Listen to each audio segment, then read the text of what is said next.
குமரகுரு பரரே கந்தனருள் புதல்வரே,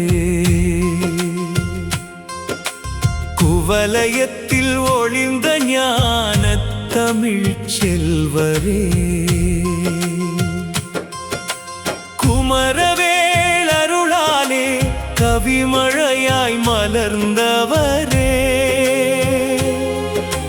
குருபரரே உம் புகழை என்றும் பாடுவோமே.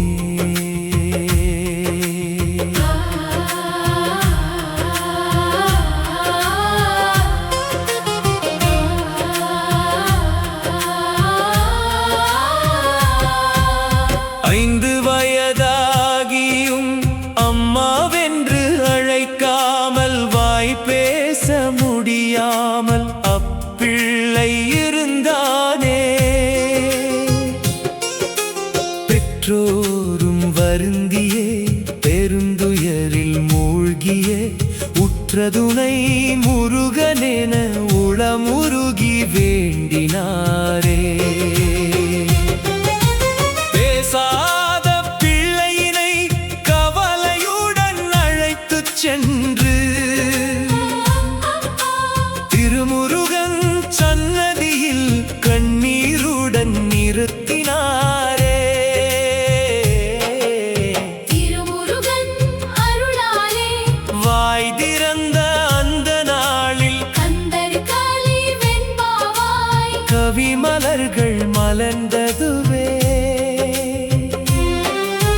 நொந்திருந்த உள்ளங்கள் 100 முறை தொழுததுவே. கந்தனது கருணையினால் கவிதை மழை பொழிந்ததுவே.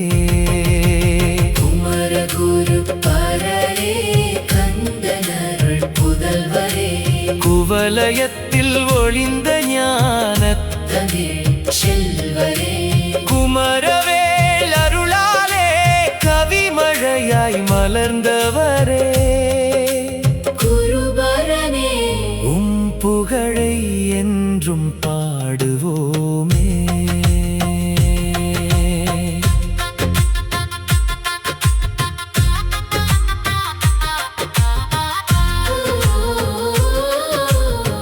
குமரனது அருளாலே குமரகுருபரர் எழுந்தாரே. எழுந்தவர் ஓயாமல் இறை வழியில் நடந்தாரே. இல்லறத்தை துறந்தவர், இறைநெறியை பற்றியவர், இலக்கியத்தில் தத்துவத்தை இனிதாக நிறைத்தவரே. பிள்ளை தமிழ் பாடினார், கலம்பகங்கள் பாடினார், மும்மணிக்கோவை நான்மணி மாலையும் இயற்றினார். நீதி நெறி விளக்கத்தை நம் உலகிற்கு அளித்தாரே. சகலகலா வள்ளி மாலையால் சரஸ்வதியை போற்றினாரே. 3 வயது பாலகன் முதல்வனை பாடினானே.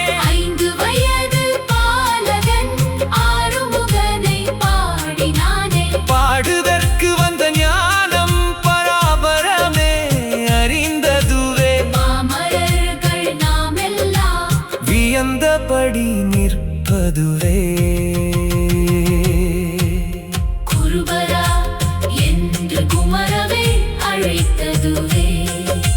குமரகுரு பரராகி உலகமெங்கும் ஒளிர்ந்ததுவே. அறிவோடும் ஞானத்தோடும் தத்துவங்கள் வழங்கினாரே. அருட்குமரன் அருளாலே ஆன்ம ஒளி பரப்பினாரே. சைவத்தை தலை மீது தாங்கி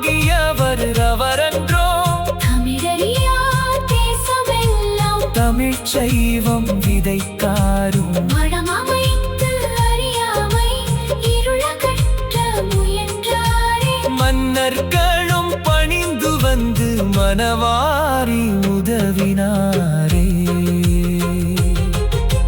காசியிலே மடமமைந்தது கந்தனருள் செயலாலே திருப்பனந்தாள் மடம் விளங்கும் குமரகுரு புகழாலே அமைத்திட்ட மடமெல்லாம் சைவத்தின் செல்வமன்றோ அருள் வழியை காக்கின்ற நம் தமிழின் பொக்கிஷமன்றோ அரோகரா அரோகரா ஆறுமுகம் அரோகரா குமரகுரு பரருக்கு அரோகரா ஞான ஒளி பரப்பியவரே தமிழ்ச்சுடர் ஏற்றியவரே கந்தனருள் பெற்றவரே என்றும் உம்மை போற்றுவோமே